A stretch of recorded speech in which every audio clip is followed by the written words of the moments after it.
Okay, I'm here at the Vista Valencia golf course in Los Angeles, California, and we are going to meet someone who built a successful app, yet still has a full-time job. It all started when he sent me a DM. He said, "Hey Pat, my app is making $30,000 a month, and I have a software engineering job at Meta. Should I keep my Meta job, or should I go all in on my business and take it to the next level?" Let's find out. In this video, you're gonna learn about the $30,000 per month golf app that he built, some really good advice on how to build a successful business while you have a full-time job, and at the end, we will decide if he should quit his job or not. I'm Pat Walls, and this is Starter Story. All right, we are driving out to meet this guy who makes $30,000 a month from his SaaS, and he works at Meta. There's geese. Bro, move.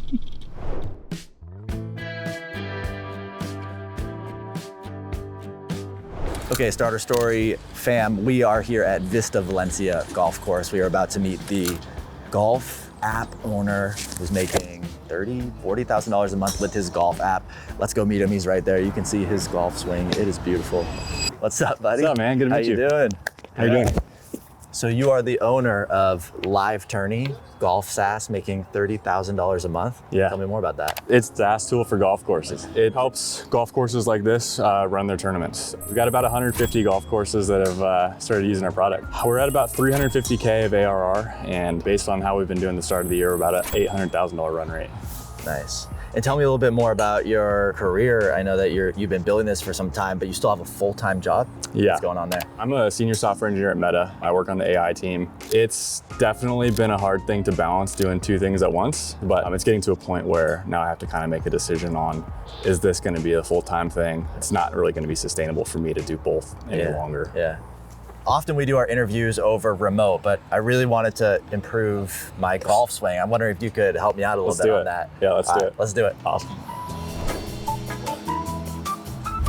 Okay, what is this? It's a pitching wedge. Pitching wedge? Okay. I was a baseball pitcher. Is it the same thing as that? Yeah, exactly. The first thing I would do is your grip. I like to do what's called the interlock, where you put your right pinky, left forefinger Okay, together. like that. Yep, exactly. I don't even have gloves. You want a glove? No, I'm good. And what about my stance? Stance looks good. Okay. Oh, how far did that one go? Still going. Oh, wow. Your app is making over $30,000 a month. Tell me how you even found the idea for this and how you decided this was even something worth building. I had played in some tournaments at my local course.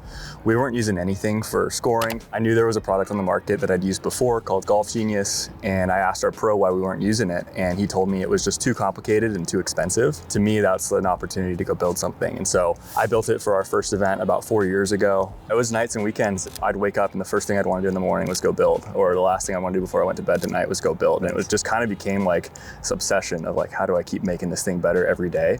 Let's talk about how you built it. What's the tech stack on this? It's a web app. I use Next.js for the rendering side of things, and then we use Google Firebase as our back end. I'm not a golfer, and probably a lot of people watching this don't know anything about golf. Could you just like show me the app and like what it does? Essentially what will happen is when players show up to the golf course, they'll get handed a scorecard.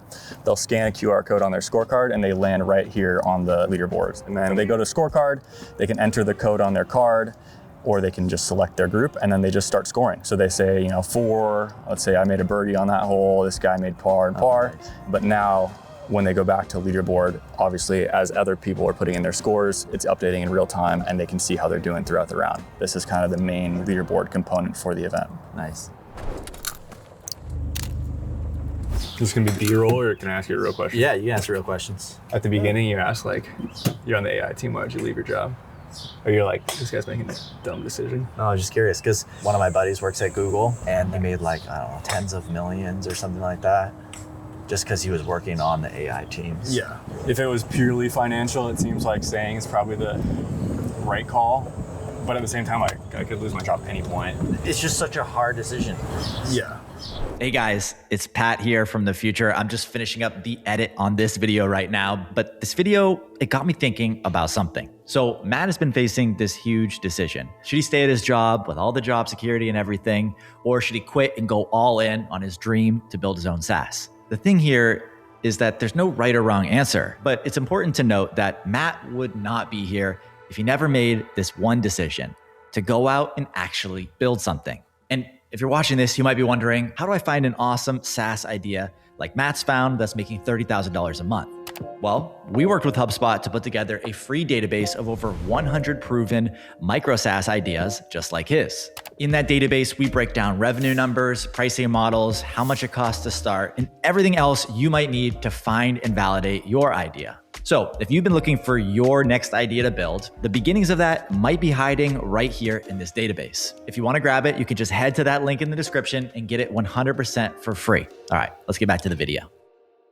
So what are your plans? My plan had always been to do both as long as I can because it lets me build at a pace that I can keep sustainable to grow the business, but also I don't have to take the risk of not having a salary, not having benefits or anything like that. But it's getting to the point now where 2 of them at the same time with 2 young kids is no longer sustainable.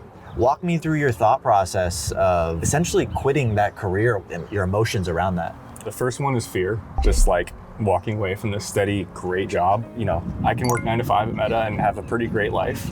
But on the pro side, it's like being able to chase my dream and go after what I built and being able to show my kids, you can just do what you want to do. Like, you don't have to wait. You don't have to let someone tell you what to do. Like, you can go build things. I started this to kind of give myself the freedom to be my own boss and build my own thing. But that also means now I'm waking up at 6 in the morning and fixing bugs, or I'm up late on a Sunday night at midnight trying to get the next feature out. And so it's definitely a battle of those 2 things. Yeah. And let's talk about job security for a second. How you think about that? I've been at Meta for 6 years. I think there's probably been 6+ layoffs in that time.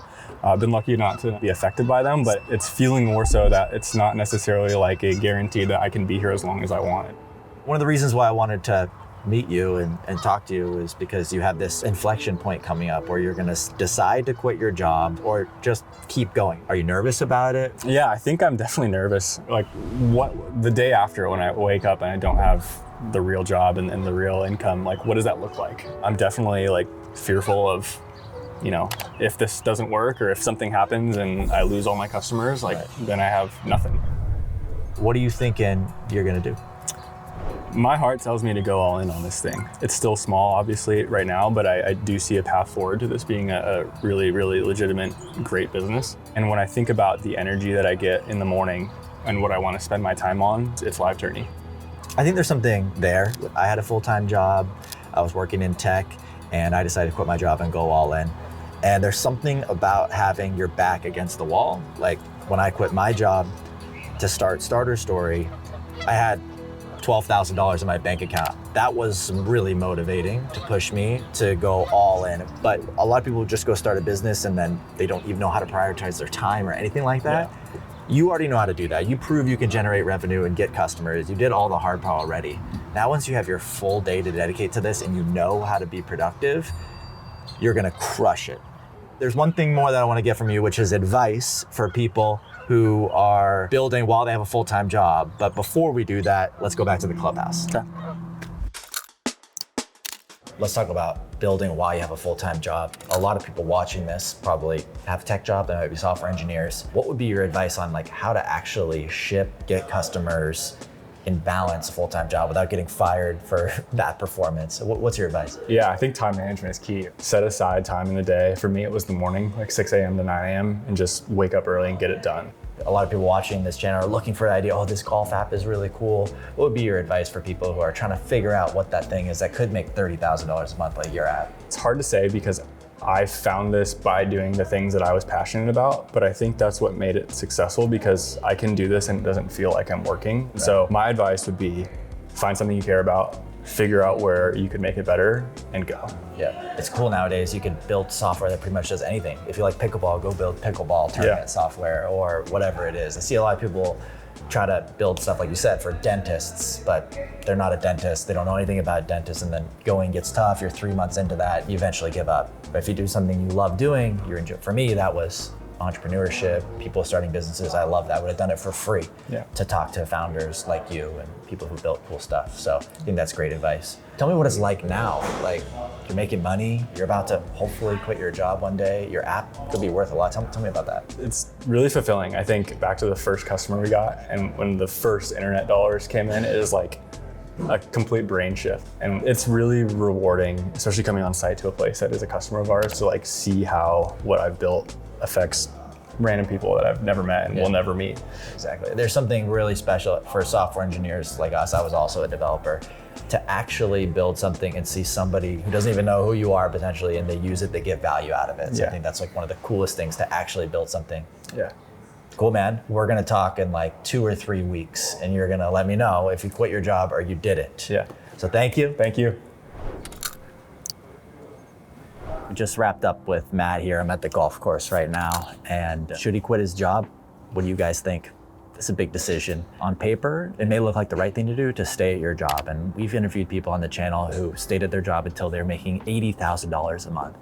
At some point though, something has got to give. The main takeaway that I have is, at the end of the day, starting your own business comes down to how much risk are you willing to take? Because when you quit your job, usually it's in a time when you're not really sure about if your business is going to be legit. What are people going to think about you? What if it's not successful? This is way more important than what business idea you have. It's more about a belief in yourself. And it was really cool to talk to Matt to see like him develop that belief over time. So I'm excited to give him a call in 3 weeks. So I'll see you in 3 weeks.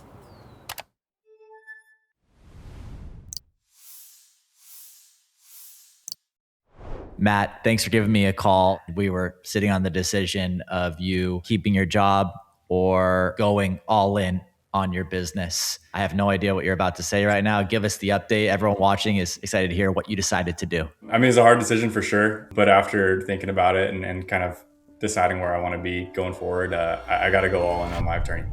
It's what I've wanted to do from the start. It's just kind of been a matter of whether the business is ready for it. And I think now it's ready for me to be in it full time. Nice. So congratulations. That's a big decision. I'm sure a lot of people watching this are excited for you. So let's get into it a little bit. So you quit your job. How did that go down and how did you decide? The layoffs were last week. I did not get laid off, which would have made the decision a lot easier. So leaving that has been something that's hard to process. But what it really came down to, I had a one-on-one with my boss yesterday, and it kind of felt like a breakup because I've not really left a lot of jobs before, but super supportive. And my boss is actually a golfer, so he was pretty pumped on that. But it's a day I've been looking forward to, not because I'm like excited to leave Meta, but because I'm excited to go out and do my own thing full time. And so I'm excited. For some people, it's quite easy to just quit their job because they're single and they're 20 and you have a family, you have 2 kids, you have a wife. This is a bigger decision than just you. How is the kind of security around it felt? Yeah, well, it definitely wasn't a decision I made individually. My wife pushed me on this as well and kind of knew that this is what I wanted and was super supportive in that. But it also gives me the freedom to like choose my own times, and I can be a dad for a couple hours in the day if my wife needs a hand, or, take my kids to the park in the middle of the day. So always helpful to have a supportive spouse in this for sure. Last question I have for you is, what's next and what are you looking forward to working on? I'm excited to kind of be a little bit more outward with what I'm building. Like I've never been able to talk about it on like LinkedIn or any social media or anything like that. So kind of doing more of that. And then obviously just like having the whole day to do work from start to finish. So excited to jump in and figure out like how I can every day be the most effective to grow the company. Awesome. Yeah, I remember when I quit my job and it was the first couple weeks, first couple days, it felt amazing to have a full day that I could dedicate to all the growth things or things I wanted to try in my business, and to know that I already had some income similar to you. You're not feeling like you're super back against the wall. You got to like validate a startup idea. That's the beauty of building while you have a full-time job. So thank you for coming on and sharing your whole story. In the comments, for everyone that's watching this, let us know what you think. Do you think it was the right move for Matt to quit his job and go all in, or should he kept going until his business was making more, or just never quit his job? I'm curious what you guys thought in the comments, and also give him some words of advice or encouragement on the next couple of years. And hopefully we can have you back on when you're doing 100K per month with your SaaS and this thing has grown like a rocket ship. Awesome, man. Appreciate your advice as well, Pat. It's been awesome to learn from you and follow along. All right. Good luck. I think this is going to become really big, and I don't think you're going to regret this decision as long as you keep going. Will do. All right, guys, that wraps up our conversation with Matt. Let us know what you thought about this video where we went to the golf course, talked to him about his successful business. Let us know what you thought in the comments. Otherwise, we'll see you in the next one. Peace.